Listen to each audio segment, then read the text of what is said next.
ہم نے اسلام کی تعلیمات میں سے 10 نمایاں باتوں کو، 10 تعلیمات کو ایسا رکھا ہے جو تعلیمات آفاقیت کو واضح کرتی ہیں۔ وہ تو دین کی خصوصیات، اسلام کی خصوصیات تھیں، اب اسلام کی تعلیمات کی بات کر رہے ہیں جو تعلیمات اسلام کی آفاقیت کو واضح کرتی ہیں۔ پہلی چیز، وحدت الہ کا تصور، ایک خدا۔ جب ہم ایک خدا کی بات کرتے ہیں تو سب کا قبلہ ایک طرف ہو جاتا ہے۔ ساری ایسا نہیں ہے انسانیت کہ ایک پلیٹ فارم پہ آ جاتی ہے۔ ساری ایک انسانیت ایک پلیٹ فارم پہ آ جاتی ہے۔ ایسا نہیں ہے کہ فلاں کا خدا زیادہ سپیریئر ہے، فلاں کا خدا کم سپیریئر ہے نا۔ جیسے عربوں میں کئی خدا الگ الگ طور پہ مانتے تھے، یا یہ جو مانا جاتا تھا کہ خدا جو ہے فلاں قبیلے کے لیے اسپیشل خدا ہے، وہ ان کو اسپیشل رعایت دیتا ہے، تو ایسا نہیں ہے۔ ایک خدا، وحدت الہ۔ تو وحدت الہ، ونڈنس آف گاڈ جو ہے، ایک تو ہمارے عقیدے کے قبلہ کو درست کرتا ہے، اور جب ہماری فکر اور عقیدے کا قبلہ درست ہوتا ہے تو خود ہماری صف ایک ساتھ لگ جاتی ہے اور انسان ایک ساتھ کھڑے ہو جاتے ہیں۔ اسی لیے اچھا، وحدت الہ میں ایک تو یہ ہے کہ ایک خدا کو ماننا ہے۔ وحدت الہ جو کمپلیٹ ہوتا ہے وہ بہت بڑی خوبصورت چیز ہے جو اسلام کہتا ہے کہ آپ کی توحید اس وقت صحیح ہوگی کہ ایک تو یہ کہ معبود اور خدا ایک مانیے، اس کے ساتھ ہی صحیح معنوں میں توحید آپ کی اس وقت مکمل ہوگی جب آپ اپنی خواہشات کی پیروی چھوڑ دیں، ایک خدا کا نعرہ لگائیں اور اپنی خواہشات اور اپنی آرزوؤں کے مطابق زندگی گزاریں، خدا کی اطاعت کے مطابق زندگی نہ گزاریں بلکہ اپنی آرزوؤں اور تمناؤں کی زندگی کے حوالے سے کہ آپ غلام ہو جائیں، تو یہ بھی شرک ہے۔ صرف شرک یہ نہیں کہ ہم جو ہے دو خدا کی عبادت کریں، بلکہ یہ بھی شرک ہے کہ یہ بھی ایک درجے پہ شرک ہے کہ ہم ایک خدا کی بات کریں اور ہم اطاعت اللہ و رسول کی نہ کریں بلکہ اپنی مرضی کی اطاعت کریں۔ تو اپنی مرضی کی غلامی کو بھی قرآن نے شرک کہا ہے۔ ان ڈرائیو صوفیوں نے ایگو یا نفس کہا ہے جو جی جی جی ہم بالکل خدا سے الگ لے کے جاتا ہے اور اپنی منمانی جو ہے وہ بالکل بالکل، اور پھر نام تو رہ جاتا ہے ایک خدا کی، اور عملی طور پہ ہم خود خدا بن جاتے ہیں اپنے ایگو کی پرستش کر کے۔ توحید، وحدت الہ کے ساتھ، ایک خدا کے ساتھ ہی فوراً جیسے کہا کہ جب ایک خدا کی طرف ہم رخ کرتے ہیں تو ہماری صفیں ایک ساتھ بن جاتی ہیں، وحدت عدم کا تصور قائم ہو جاتا ہے۔ اسلام نے وحدت انسانیت کا تصور دیا۔ انسان کہاں سے آئے؟ سارے انسان ایک انسان کی نسل سے آئے۔ جو دنیا میں سب سے بڑی پرابلم ہے اس وقت، نسلی اور ریشیل جو پرابلم ہے کہ نسلوں کی آپس میں جنگ ہے کہ کون اشرف ہے، کون اعلیٰ ہے، کون گورا ہے، کون کالا ہے، کون بلیک ہے، کون ایسٹ کا ہے، کون ویسٹ کا ہے، یہ نسلی جو جنگ ہے، اسلام ان تمام نسلی جنگوں کو ختم کرتا ہے، اور اسلام بنیادی عقیدے میں شامل کرتا ہے کہ ہم پوری انسانیت کی ایک نسل ہے، سب کے باپ ایک ہیں۔ یا ایھا الناس اتقوا ربکم الذی خلقکم من نفس واحدہ، اے انسانوں اپنے رب سے ڈرو جس نے تمہیں ایک جان سے پیدا کیا۔ تو ہم سب کی بنیاد ایک جان ہے اور سیدنا آدم علیہ السلام ہے، پوری انسانیت کی ایک نسل ہے۔ اب کوئی اسلام کے اس تصور کے بعد نسلی جنگ رہتی ہی نہیں ہے۔ جو بھی لوگوں کی شکلوں میں کوئی گورا ہے، کوئی کالا ہے، کسی کی شکل کچھ ہے، وہ اس لیے ہے کہ چونکہ مختلف خطوں میں جب گئے، وہاں کی آب و ہوا سے، ٹھنڈے علاقوں میں جانے سے، گرم علاقوں میں گئے، بس پہاڑی علاقے میں گئے، ساحلی علاقے میں آئے، تو ان علاقوں کے اثرات ان کے جسم پہ پڑے، جس کی وجہ سے ان کی شکلوں میں معمولی رد و بدل آ گیا، معمولی فرق آ گیا۔ ادروائز اس کا مطلب یہ نہیں کہ ان کی نسل الگ ہے، نسل سب کی ایک ہے، چونکہ سب آدم کی اولاد ہیں۔ جب آدم کی اولاد ہیں تو اب نسل کی جنگ ہی ختم ہو گئی جو اسلام کرتا ہے، جبکہ یہ وہ چیز ہے کہ آج بھی ایون ویسٹ جو ہے، جو اپنے آپ کو سب سے زیادہ انسانیت کی بات کرتا ہے، وہ بھی نسلی عصبیت سے باہر نہیں نکل سکا۔ اور ہم صرف ویسٹ پر ہی تبرہ نہیں پڑ سکتے، خود بہت حد تک بہت سے مسلمان بھی ایسے ہیں ہم جیسے لوگ جو باتیں تو اچھی کرتے ہیں لیکن نسلی عصبیت سے نکلنا نہیں چاہتے ہیں۔ اسلام کی تعریف تو کرتے ہیں کہ اسلام نسلی عصبیت کا مذہب نہیں ہے، لیکن جب خود اپنی بات آتی ہے تو ہمارے اندر کہیں نہ کہیں نسلی عصبیت پائی جاتی ہے۔ اس کا مطلب یہ ہے کہ ہمیں خود ابھی اثر نو مسلمان ہونا ہے۔ یا ایھا الذین آمنوا، ہمیں دوبارہ مسلمان ہونا ہے، دوبارہ نسلی عصبیت کو توڑ کر کے ایک انسانیت کی طرف آنا ہے، جو اسلام کی بنیادی تعلیمات میں سے اسلام جو ایک آفاقی مذہب ہے اس کی بنیادی تعلیمات میں سے ایک ہے۔ جی، اور یہ تو بالکل ہمارے ہاں جو عدل کا کانسیپٹ ہے، کل ہم مولانا محمد الدین صاحب سے اس پہ گفتگو کر رہے تھے کہ یہ تو بالکل عدل کے خلاف ہے، اور یہ ظلم میں کنورٹ ہو جاتا ہے ایک دوسرے کے ساتھ اگر آپ کی عصبیت اور ریشل پروفائلنگ کریں ایک دوسرے کی، تو بے شک بے شک ظلم ہے۔ وحدت انسانی کے بعد کہ سارے انسان ایک نسل ہے، سارے انسان ایک ہیں، اچھا نسل تو ایک ہو گئی لیکن ان پہ درجہ کوئی اوپر نیچے ہے کیا؟ تو انسان کا درجہ بھی اوپر نیچے نہیں بلکہ سارے انسان برابر ہیں، ایک نسل ہونے کے ساتھ سارے انسان برابر ہیں۔ ہیومن ایکولیٹی کا فلسفہ اسلام پیش کرتا ہے، مساوات انسانی کا درس دیتا ہے۔ اللہ کے رسول فرماتے ہیں الناس مستوون کاسنان المشط،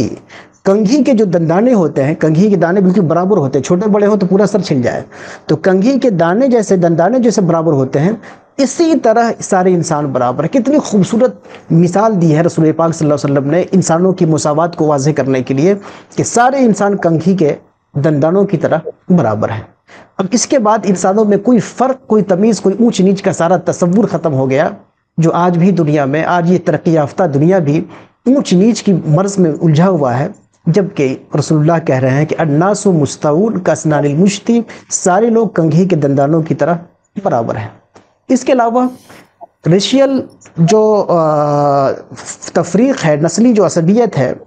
اس کے حوالے سے وہ مشہور حدیث تو سب کو یاد ہے کہ اللہ کے رسول فرماتے ہیں، جب آخری خطبہ میں فرمایا کہ کسی عربی کو کسی اجمی پہ، کسی اجمی کو کسی عربی پہ، کسی گورے کو کسی کالے پہ، کسی کالے کو کسی گورے پہ،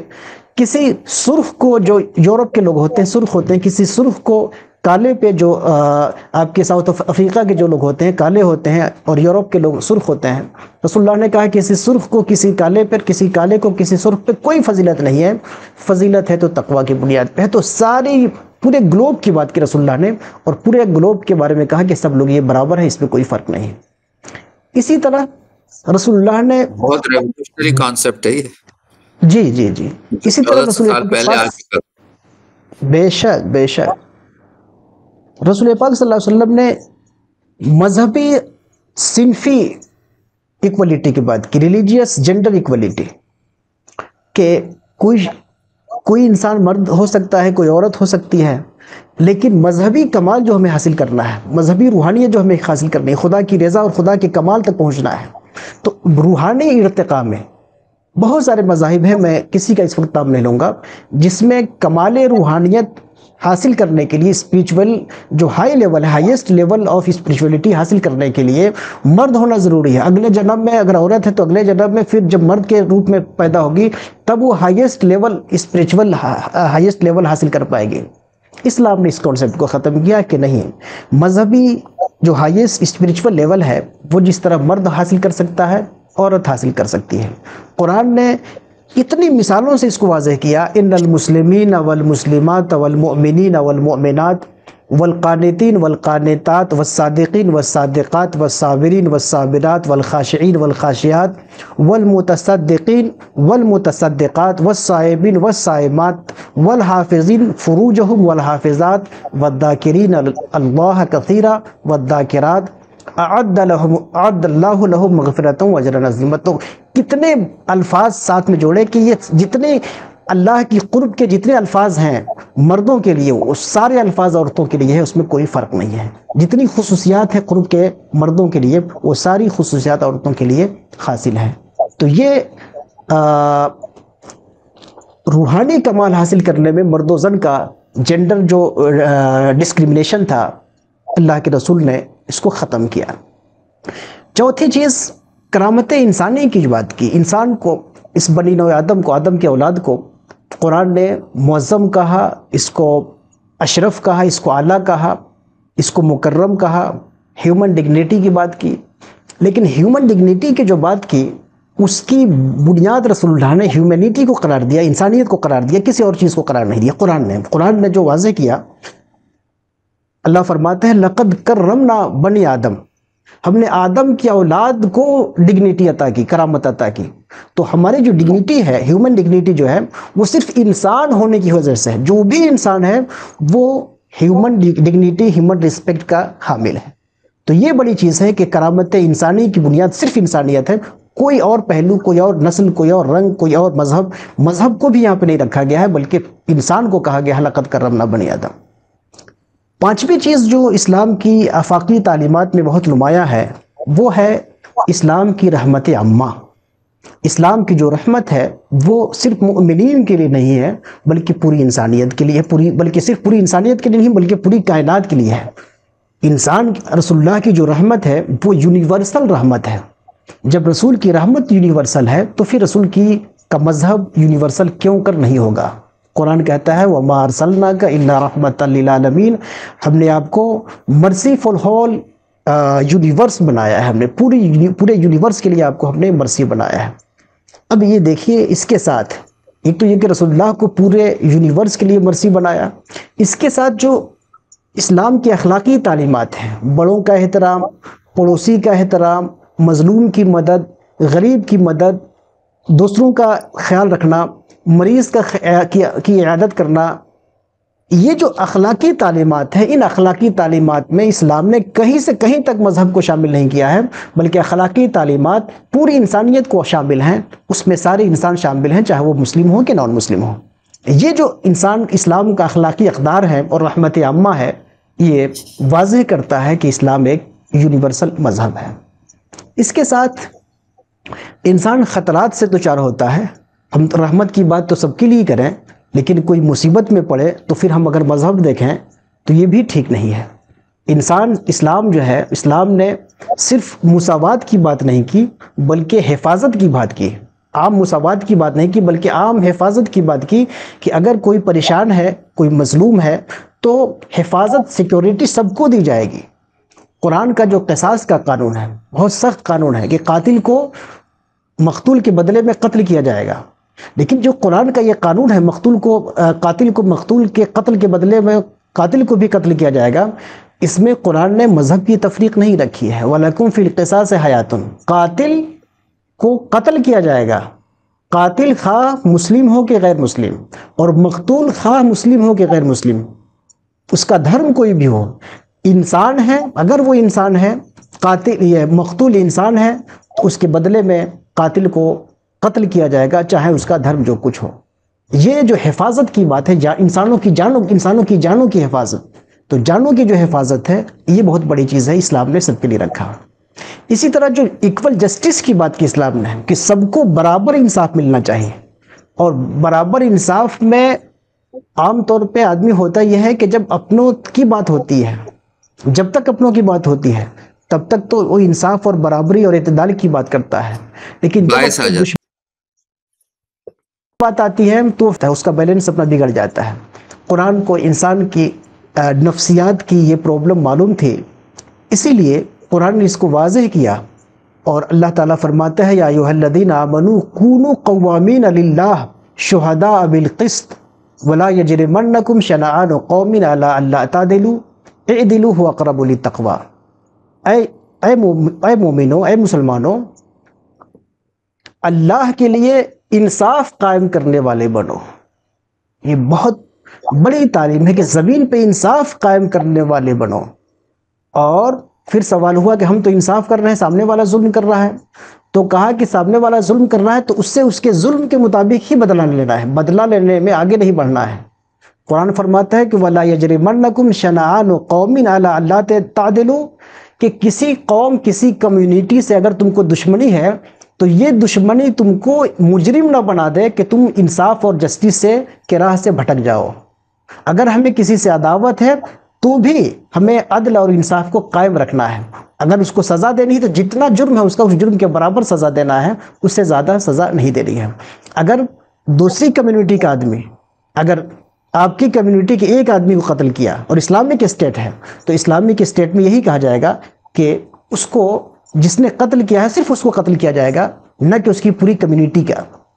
دوسری کمیونٹی کے شخص نے اگر آپ کو گالی دی ہے تو آپ کو صرف یہ حق دیا جائے گا کہ آپ چاہیں تو معاف کر دیں یا چاہیں تو آپ اتنی گالی دے دیں۔ ایسا نہیں ہو سکتا کہ اس نے گالی دی اور آپ انتقام میں آ کے، چونکہ آپ کا دشمن، آپ اس کی زبان کاٹ لیں، یہ حق نہیں ہے آپ کو۔ قرآن نے کہا کہ آپ عداوت میں بڑھ کر کے اعتدال اور انصاف سے آپ آگے نہ بڑھ جائیں۔ اسی طرح اسلام کی جو تعلیمات ہیں، جو آفاقی تعلیمات ہیں، جو آفاقی نیچر ہے اسلام کا، یونیورسل جو نیچر ہے،